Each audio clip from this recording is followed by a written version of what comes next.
जब वृंदावन के यमुना नदी में डूबती हुई बच्ची को बचाने चले आए स्वयं भगवान श्री कृष्ण। उस दिन यमुना नदी के किनारे एक ऐसा चमत्कार हुआ कि वृंदावन के लोग उस चमत्कार को देखकर हैरान रह गए, क्योंकि वृंदावन के इतिहास में ऐसा चमत्कार आज तक देखने को नहीं मिला था। इस अद्भुत चमत्कार को देखकर आपके भी पैरों तले जमीन खिसक जाएगी। तो इस वीडियो को बिल्कुल अंत तक देखिएगा। वीडियो शुरू करने से पहले एक बार कमेंट बॉक्स में जय श्री बांके बिहारी लाल राधे कृष्ण जरूर लिखिएगा।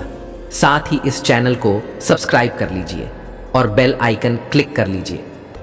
दोस्तों, अगर मन में सच्ची श्रद्धा हो तो वृंदावन में विराजमान बांके बिहारी जी हर किसी की सहायता करने आते हैं।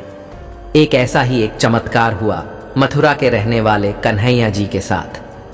कन्हैया जी बांके बिहारी जी के बहुत बड़े भक्त थे। वह हर रोज सुबह उठते ही नहा धोकर तैयार होकर सबसे पहले भगवान श्री कृष्ण के मंदिर जाते, उसके बाद ही अन्न का दाना ग्रहण करते। कन्हैया जी के माता पिता भी भगवान श्री कृष्ण के बहुत बड़े भक्त थे, इसीलिए उन्होंने अपने बेटे का नाम कन्हैया रखा था। दोस्तों, कन्हैया जी का परिवार मथुरा में रहता है, जिसमें उनके माता पिता, उनकी पत्नी और एक 5 साल की बेटी भी रहती है। कन्हैया जी की मथुरा में एक फल की दुकान है, जिससे उनका और उनके परिवार का खर्च बहुत ही अच्छे से चल जाता है। कन्हैया जी हर साल जन्माष्टमी के अवसर पर अपनी पत्नी के साथ यमुना स्नान करने वृंदावन जरूर जाते थे। पहले तो यमुना में स्नान करते, फिर बांके बिहारी जी के दर्शन कर वापस घर लौटते थे। हर बार की तरह कन्हैया जी अपनी पत्नी के साथ वृंदावन के लिए निकल रहे थे। तभी उनकी 5 साल की बेटी भी जिद करने लगी कि मुझे भी चलना है, लेकिन उसको बहुत समझाने के बाद भी वह नहीं मानी। तो कन्हैया जी ने अपनी पत्नी से कहा, चलो ले चलते हैं, लेकिन इसका अच्छे से ध्यान रखना। फिर वो तीनों वृंदावन के यमुना नदी के किनारे पहुंच गए। कन्हैया हर बार निधिवन के बगल आरती घाट पर स्नान करता था, जहां पर यमुना जी की आरती हुआ करती है। कन्हैया जी ने पत्नी से कहा, तुम जाकर पहले स्नान कर लो, तब तक मैं बच्ची का ध्यान रखूंगा। उसकी पत्नी स्नान करके आती है। फिर कन्हैया बोलता है, तुम इसका ध्यान रखो, अब मैं जा रहा हूं स्नान करने। फिर कन्हैया यमुना स्नान के लिए चला गया।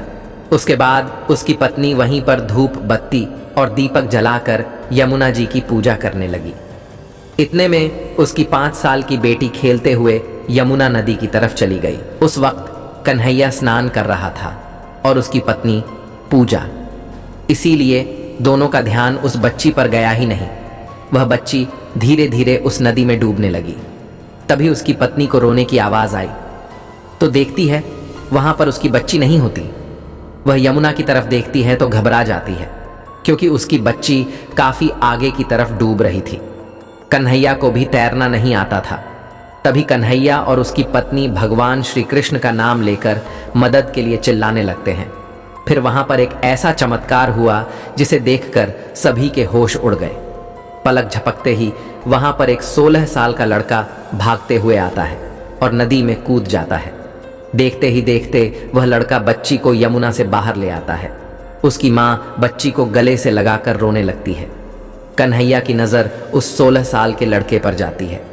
तभी वह लड़का यमुना नदी के अंदर डुबकी लगाता है।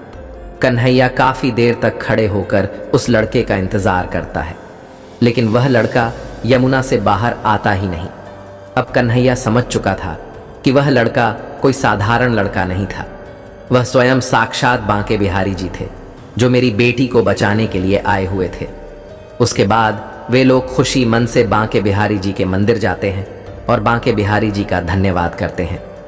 धीरे धीरे यह चमत्कारिक घटना पूरे वृंदावन में फैल जाती है। दोस्तों, आप इस घटना के बारे में क्या कहेंगे, हमें कमेंट बॉक्स में ज़रूर बताइएगा। अगर आपको यह वीडियो पसंद आया तो वीडियो को लाइक करें, कमेंट करें और इस वीडियो को ज़्यादा से ज़्यादा शेयर करें। जय श्री राधे कृष्ण।